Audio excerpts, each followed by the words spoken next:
皆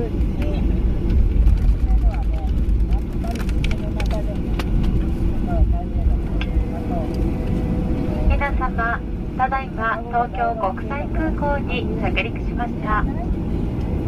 今日は使用する滑走路が混雑していたため、皆様の到着が遅れましたことを深くお詫び申し上げます。安全のためシートベルト着用のサインが消えるまでシートベルトをお締めのままでお待ちください。後ほど上の棚をお開けになる際は手荷物